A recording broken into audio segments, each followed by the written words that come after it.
Baby you feeling so cold, बताना चाहिए ना, डोंट बी सो फॉर्मल। कल्पना ये क्या कर रही हो तुम? होश में आओ। तुम किसी की बीवी हो, एक बच्चे की माँ, और मैं किसी का। तुम सिर्फ मेरे हो, किसी के नहीं, और मैं सिर्फ तुम्हारी। कल्पना ये गलत है। क्या गलत है? हाँ, और जिस गलती से खुशी मिले वो गलती कर लेनी चाहिए ना। 10 साल पहले जब मैं तुम्हें छोड़ के गई थी, उस गलती से क्या मिला मुझे? कुछ भी तो नहीं।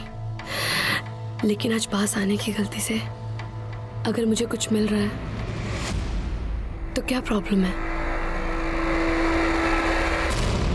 मैंने उसकी कोई बात नहीं मानी, ना उससे कोई रिश्ता बनाया ना बढ़ाया। जिस दिन कल्पना का मर्डर हुआ था तुम कहाँ थे? उस दिन मेरी तबीयत खराब थी और मैं घर पे था।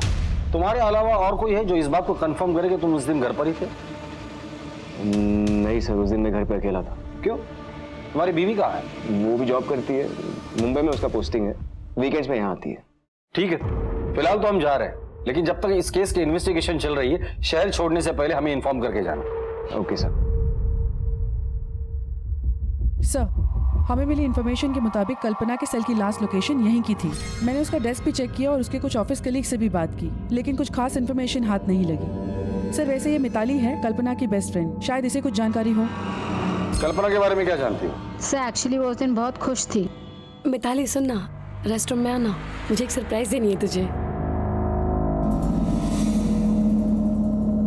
कल्पना तूने अभी बोला वाव।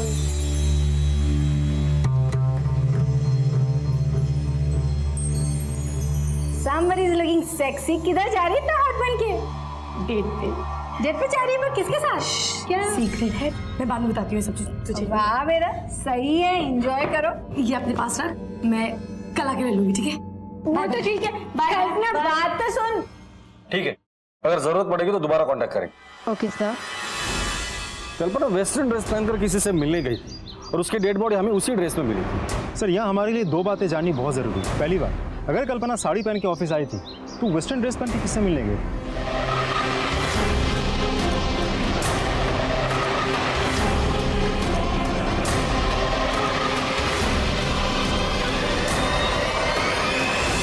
और दूसरी बात यह है कि उसके फ़ोन का लास्ट लोकेशन ऑफिस पे क्यों दिखा रहा? तो क्या फ़ोन ऑफिस में बंद करके छोड़ के गई थी?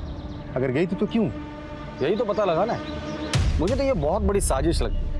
कुछ तो है जो हमसे छूट रहा है। कल्पना किस बॉयफ्रेंड से मिलने गई थी? चलो अक्षय से जाकर मिलते हैं, आज शाम की जाए उसी के घर पीते। अक्षय मेरी बात तो सुन। मम्मी मुझे जाना है। अक्षय कैसी बात कर रहा है, लेकिन बता तो सही कहाँ जा रहा है तू? मम्मी मुझसे यहाँ पर पढ़ाई नहीं हो रही है, मम्मी गाँव वाला चालू है। गाँव पे जाएगा? पागल हो गया है क्या? अब टेंशन मत लो। जाना है, छोड़।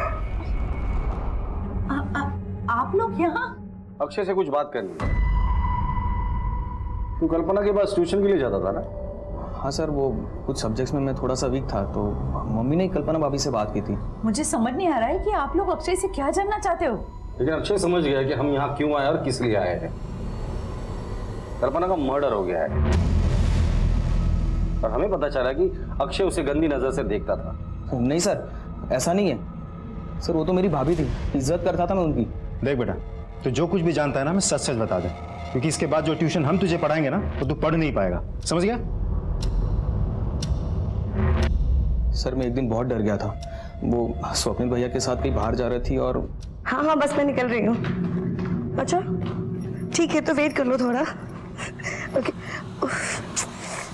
एक सेकेंड होल्ड करना। अक्षय, मेरे सैंडल के थोड़ा स्टेप बांधो ना please.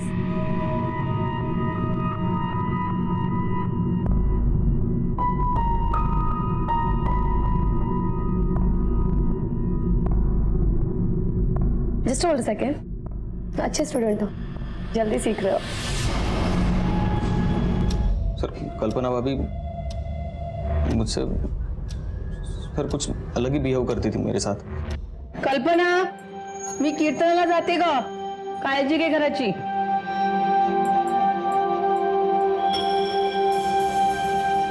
Akshay, Akshay ji ma'am. 1 minute अंदर आना। हाँ आया।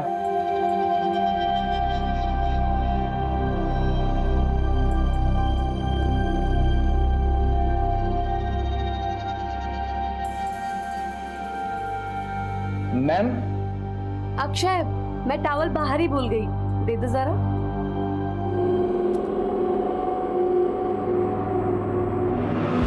मैम, ये टॉवल लीजिए। तुम्हें नहीं नहाना है क्या? चलो। मधुकर, गाड़ी में बिठाओ इसे। चलो। अरे आप ऐसे कैसे ले जा सकते अक्षय को? वो अभी माइनर है, मुझे अपने लॉयर से बात करनी होगी। मैडम, भगवान से दुआ कीजिए कि आपके इस माइनर बेटे ने कोई मेजर कांड न किया हो, वरना एक नहीं 10 बार इसे लेकर जाएंगे। सर, अगर अक्षय सच बोल रहा है तो कल्पना का कैरेक्टर वाकई सही नहीं था, और हो सकता है इसी वजह से उसका खून हुआ हो। इसका उल्टा भी तो हो सकता है। एक काम करो, कल्पना का सोशल मीडिया अकाउंट और कॉल रिकॉर्ड चेक करो। अगर ये अक्षय सच बोल रहा है और कल्पना के वाकई में कहीं आशिक है तो हमें वो वहां मिलेंगे। सब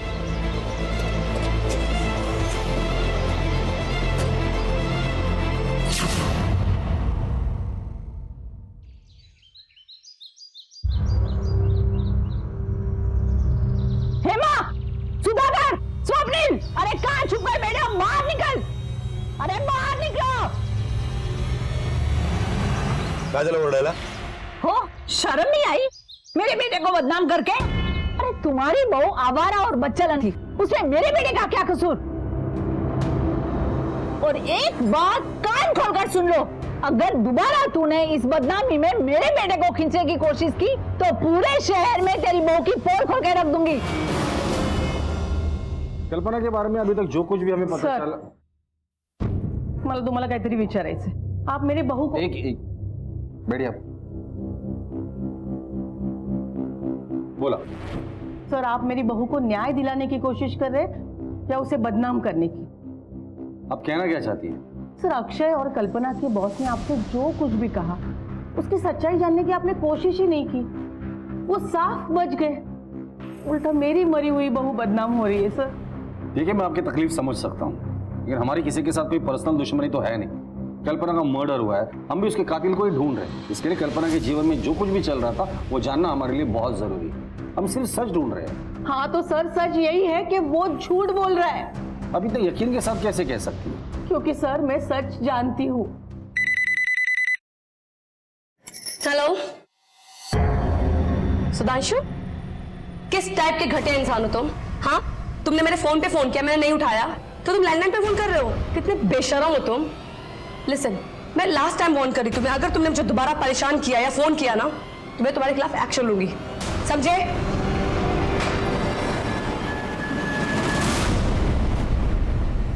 अक्षय के बारे में आपका क्या कहना है?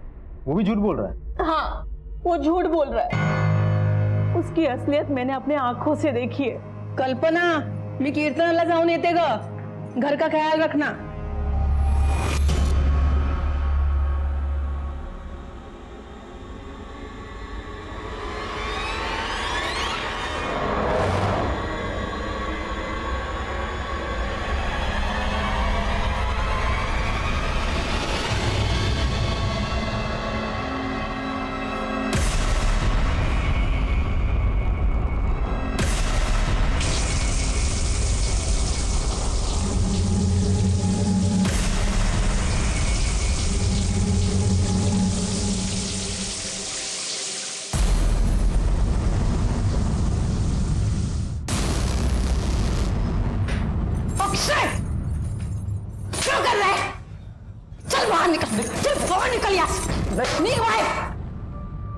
सर, माझी तुम्हाला एक विनंती है, अगर आप मेरी बहू को न्याय नहीं दिलवा सकते ना,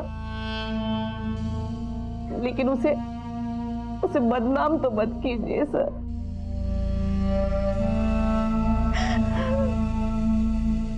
सीमा, अजीब असमंजस की स्थिति पैदा हो गई थी। कल्पना की सास हेमा बहू के चरित्र पर रत्ती भर भी शक नहीं कर रही थी। आखिर कल्पना के साथ हुआ क्या था? वो किससे मिलने गई थी जब उसका कत्ल हुआ? इन सारे सवालों के जवाब तलब करने थे। पुलिस के लिए एक बार फिर से शुरुआत करने की स्थिति पैदा हो गई थी। ये सुधांशु और अक्षय, इनसे दोबारा पूछताछ करनी होगी हमारी तरीके से।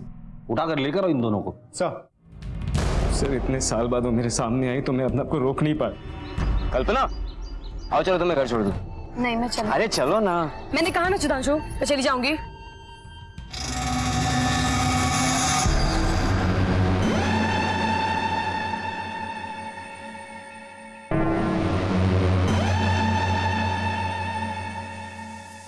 dare you? तुम्हारी हिम्मत कैसे हुई? मैं चाहता था कि वो वापस मेरे पास आ जाए। सच कह रहा हूँ सर, मेरा उसके खून से कोई लेना देना नहीं है। घबराओ नहीं अक्षय, जो भी जानते हो सच सच बता दो सर को। सर, मुझे कल्पना भाभी बहुत अच्छी लगती थी।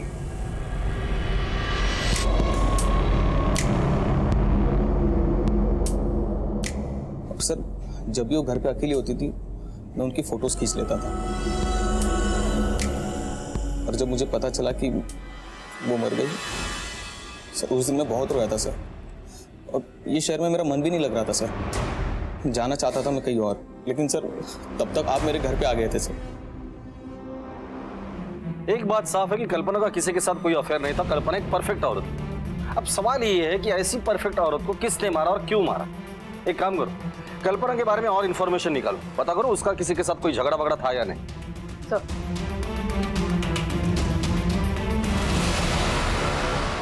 नाही, तिचं कोणाशी भांडण तर नव्हतं, लेकिन बहुत दिनों से कुछ परेशान सी थी, बहुत गुस्से में थी।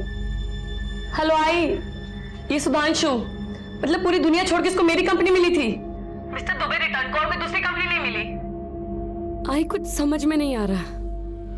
मेरे पास सिर्फ दो ही रास्ते बचे आई, या तो मैं स्वप्निल को इसके बारे में सब कुछ बता दूं, या तो फिर ये कंपनी ही छोड़ दूं। स्वप्निल को ये सब बात बताने की सपने में भी मत सोचना। वो सुधांशु और तेरे बीच में कुछ भी नहीं है, ये मानेगा ही नहीं बात। और दूसरी बात, नौकरी छोड़ने की भी बात सोचना नहीं। स्वप्निल अगर पूछेगा तो तू क्या बताएगी उसे? देख, तू वो सुधांशु को इग्नोर कर। देख बेटा, तुला माझी शपथ है। मतलब स्वप्निल कल्पना और सुधांशु के बारे में कुछ भी नहीं जानता था? नहीं, स्वप्निल के पास कल्पना के अलावा कोई और जरिया था ही नहीं कि उसे पता चले। स्वप्निल ने मिसिंग कंप्लेंट इसलिए नहीं लिखवाई क्योंकि वो जानता था कि कल्पना कहाँ है। उसे कल्पना और सुधांशु के अफेयर के बारे में पता था, और इस महान आदमी ने कल्पना की खुशी के लिए खुद का घर भी तोड़ दिया। जिस दिन कल्पना का मर्डर हुआ था, स्वप्निल के फोन की लोकेशन क्या थी? उसके ऑफिस की। बुलाकर लेकर आओ इस स्वप्निल को और पता करो कि वाकई वो ऑफिस में था या उसका फोन ऑफिस में था। नहीं सर, ऐसा कुछ नहीं करना चाहता। मैं सिर्फ इतना बताना चाहता हूँ कि एक इंसान दूसरे इंसान के साथ इतने साल बिताने के बाद हर बात बतानी जरूरी नहीं होती उस दूसरे इंसान को। कुछ बातें ऐसी होती कि अपने आप समझ में आ जाए। तो तुमने अपने ही मन से मान लिया कि सुधांशु के साथ उसका अफेयर है? नहीं, बिल्कुल नहीं। मेरा एक दोस्त है जो सुधांशु को पहचानता है। वाइफ बंबई में है। हाँ, और तू यवतमाल में ऐश कर रहा है। ऐश नहीं कर रहा है यार। सुन, ऐश करने वाले लोग ना अलग ही होते हैं, वो नसीब ऊपर से लिखवा के आते हैं। किसकी बात कर रहा है? अरे कोई नहीं, अपना वो एक कॉलेज का मेरा एक दोस्त सुधांशु कॉलेज में था। कॉलेज में सबसे हॉट लड़की से प्यार हुआ, इश्कबाजी, किससे बड़े फेमस हुए इन लोगों के भाई। उसके बाद लड़की ने शादी से मना कर दिया। उसके बाद ये गया दुबई, 10 साल पैसे वैसे कमाया, दिनार में छापा, वापस आया इंडिया और यहाँ पे कॉलेज से भी हॉट लड़की से शादी कर ली। अच्छा, हाँ, नसीब इसे बोलते हैं। वापस आता है इंडिया, यवतमाल में इस कंपनी में नौकरी करता है ना। कॉलेज की वो हॉट लड़की भी वहीं काम करती है। क्या नाम क्या बताया बंदे का? अरे सुधांशु जोशी। लड़की का नाम क्या? लड़की कल्पना। दोनों के किस्से फेमस थे पूरे कॉलेज में। तो ये सारी कहानी सुनने के बाद तुम्हें गुस्सा आ गया और गुस्से में आकर तुमने कल्पना को मार दिया? नहीं सर, बल्कि मैंने कल्पना को आजाद कर दिया सुधांशु के पास जाने के लिए। 10 साल बिताए मैंने और कल्पना ने, उसकी यादें ही मेरे लिए काफी है। सर, मैं अपनी बीवी को क्यों मारूंगा? हाय हाय, मैं पुलिस स्टेशन। हाँ ठीक है, मैं तो ये तो सर, काव्या आई बाबा को बहुत परेशान कर रही है, क्या मैं जा सकता हूं?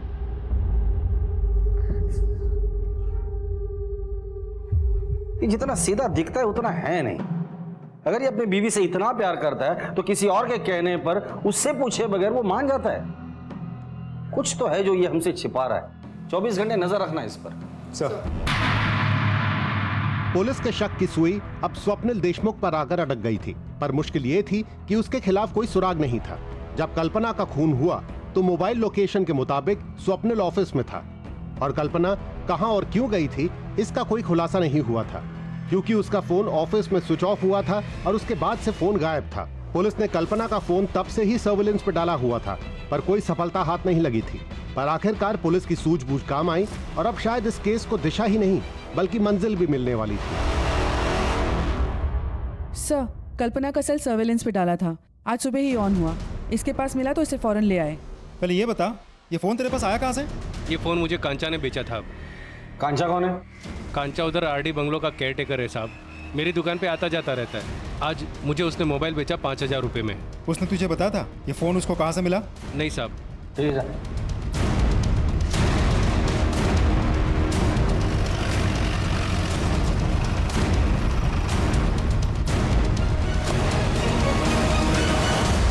सुनो जी साहब जी, क्या हुआ? ये मोबाइल तुमने बेचा था गिरीश को? जी साहब जी, मैंने बेचा था। कहाँ मिला था तुम्हें ये? साहब जी, हमारा मालिक ये बंगलो रेंट पर देते, पार्टी शार्टी चलते रहता है, लड़का लड़की आते उनको भी भाड़ा पर देते।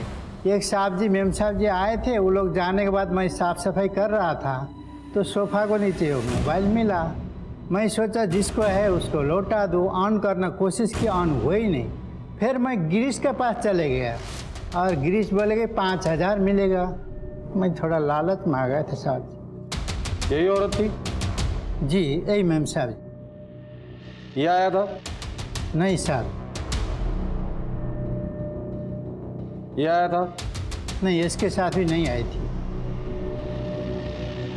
ये? हाँ साहब जी, इसके साथ आई थी मैं।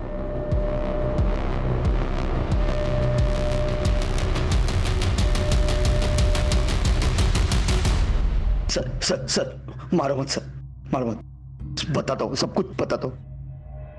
अभी तक बहुत कहानियां सुनाई तूने, लेकिन अब कोई भी कहानी नहीं सुनूंगा। अब सिर्फ सच सुनना है मुझे। चल शुरू हो जा। बताता हूँ, सब कुछ बताता हूँ।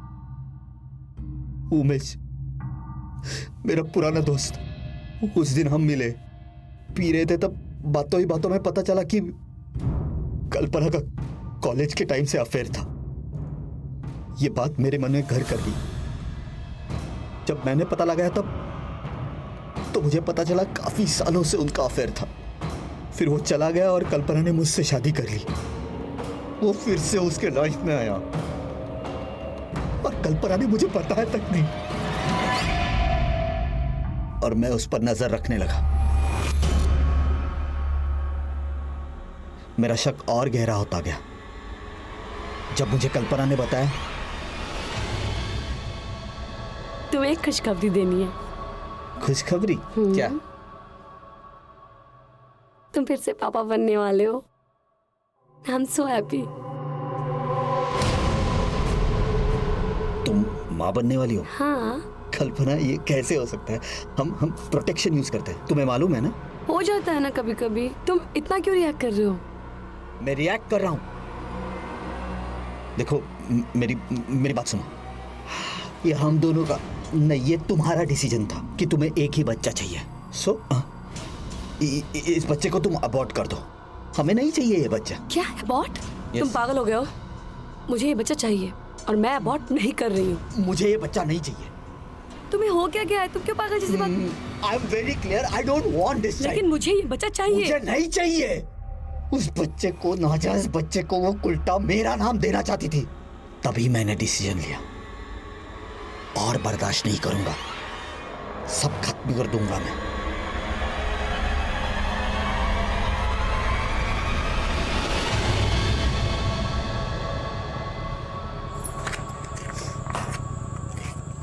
मुझे माफ कर दो, मैंने तुम्हारे साथ बहुत बदतमीजी से बात की। अपनी गलती सुधारने के लिए मैं तुम्हें आज डेट पे ले जाना चाहता हूँ। उस दिन कल्पना को मैंने एक नई ड्रेस खरीद के दी। फिर मैंने उसे फोन किया और मेरे साथ डेट पर चलने के लिए मना लिया। मैंने उसे कहा कि आज हम दोनों वक्त बिताएंगे, सो मुझे कोई डिस्टरबेंस नहीं चाहिए। इसीलिए मैंने उसे कहा कि वो अपना मोबाइल ऑफिस में ही स्विच ऑफ कर दे और मैं अपना मोबाइल ऑफिस में ही छोड़ दूंगा। वो निकली थी घर से साड़ी पहन के, पर उसने ऑफिस में मेरी गिफ्ट दी हुई वेस्टर्न ड्रेस पहन ली।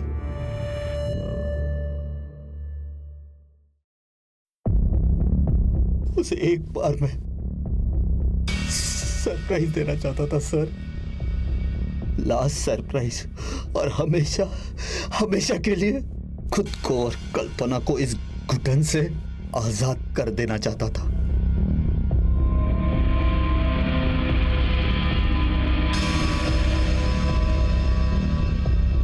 अरे क्या कर रहे हो? मैंने कहा था ना तुम्हें, एक बहुत बड़ा सरप्राइज देने वाला हूं तुम्हें। अच्छा क्या है, दिखाओ तो सही। पेशेंस रखो। कर क्या रहे हो तुम? अरे मैंने कहा था ना, एक बड़ा सरप्राइज। स्वप्नी, तुमने मुझसे एक सवाल पूछा था, मेरी शादी हुई है कि नहीं? हाँ, हुई है मेरी शादी। एक पुलिस के नाते नहीं, पर एक पति और इंसान के नाते तुम्हें बताता हूं। पति पत्नी का रिश्ता एक विश्वास का रिश्ता होता है, भरोसे का रिश्ता होता है। तुम चाहते तो इस विश्वास के रिश्ते को आगे बढ़ा सकते थे, और शक इतना ही गहरा था तो बच्चे का डीएनए टेस्ट करवा सकते थे, लेकिन नहीं, तुमने जुर्म का रास्ता अपनाया। जो जुर्म तुमने किया है उसकी सजा तो तुम्हें कानून देगा ही, लेकिन एक सजा मैं तुम्हें अभी सुना रहा हूं। तुम्हारी बीवी का किसी के साथ कोई अफेयर नहीं था। उसके पेट में जो बच्चा था वो नाजायज नहीं, बल्कि वो तुम्हारा बच्चा था। अब जिंदगी भर इसी पश्चाताप के आग में जलते रहना कि तुमने सिर्फ अपनी बीवी का ही नहीं, बल्कि होने वाले बच्चे को भी मार डाला है।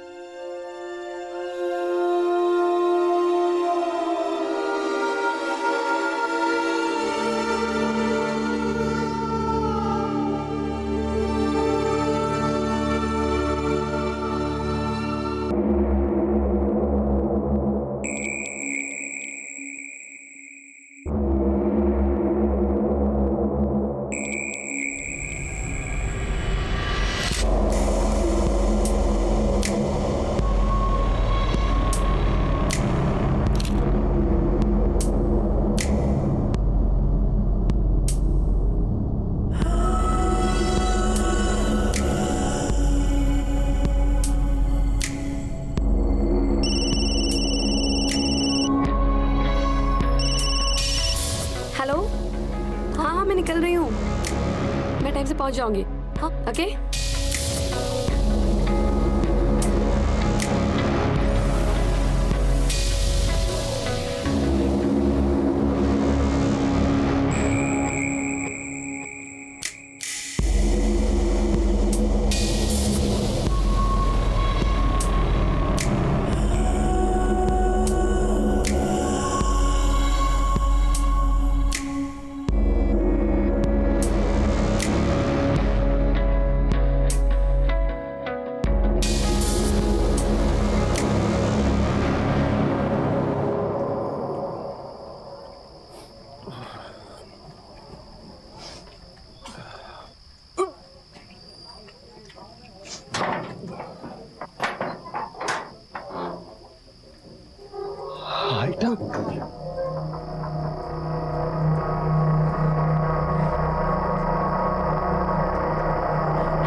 तू यहाँ क्या कर रहा था?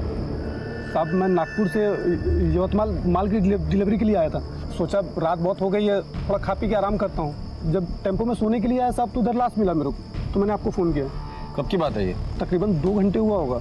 2 घंटे पहले मैंने पूरा टेम्पो का माल उठवाया। तब टेम्पो में लाश नहीं थी? नहीं साहब। क्या ऐसा तो नहीं कि तूने ही मार के डाला है उसे अंदर? साहब, अगर मैं मारता तो आपको फ़ोन क्यों करता? सर, ये सही कह रहा है। अंदर एक औरत की लाश है, लेकिन सिर्फ धड़ है, सर नहीं है। धड़ आया तो सिर भी यहीं आसपास होगा। सीमा, आसपास के एरिया चेक करो। सर, मुझे लगता है किसी चोट खाया आशिक के रिवेंज का मामला है। दोनों में किसी बात को लेकर झगड़ा हुआ होगा, लड़की को मार के फेंक के चला गया होगा। मधुकर इतने जल्दी नतीजे पर नहीं आते, देखते हैं।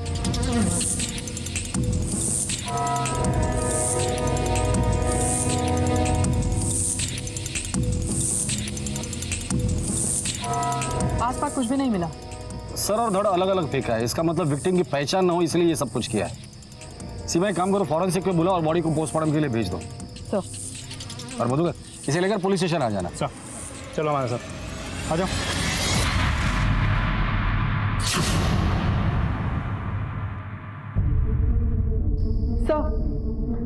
सर मैंने चेक किया, पिछले 15 दिनों में भी इस उम्र की औरत की कहीं कोई मिसिंग कंप्लेंट दर्ज नहीं हुई है। सर बहुत तोड़ा उस आदमी को, कुछ नहीं बोल रहा।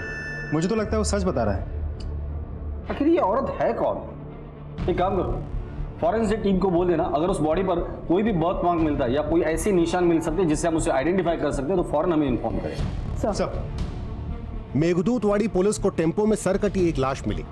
पहला शक पुलिस ने टेम्पो ड्राइवर पर जताया, पर कोई नतीजा नहीं निकला। सबसे बड़ी मुश्किल थी औरत की पहचान होना, जिसका पुलिस को कहीं कोई सुराग नहीं मिल रहा था। और जब तक पहचान नहीं होती, तमाम कोशिशें अंधेरे में तीर चलाने जैसी थीं। आखिर कौन थी ये औरत? क्यों किसी ने इतनी बेरहमी से इसका कत्ल किया होगा? और क्या इसका कोई भी परिचित नहीं था जो इसकी गुमशुदगी को लेकर परेशान हो, इसकी तलाश कर रहा हो? काव्या,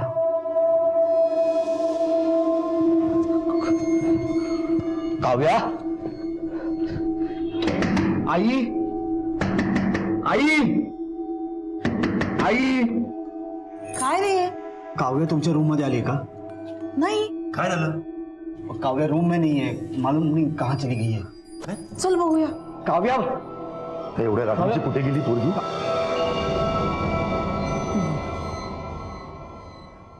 काव्या,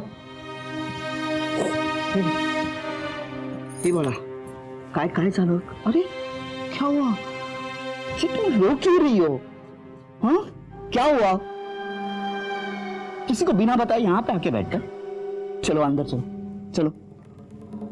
नहीं जाऊंगी, मुझे मम्मी के पास जाना है। आप मम्मी को लेके आओ। देखो बेटा, तुम्हारी मम्मी आ जाएगी, आई प्रॉमिस. पापा खुद लेने जाएंगे, आई प्रॉमिस, प्रॉमिस. गुड. आता ना काकांबरोबर जाऊन जाऊ. हां, बस जा बेटा, चला बेटा, उद्या नक्की, आई प्रॉमिस. Good night.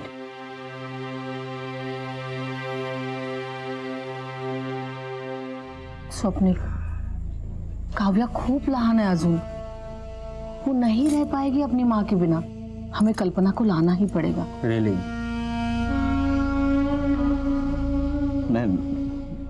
मैं संभालूंगा सब कुछ.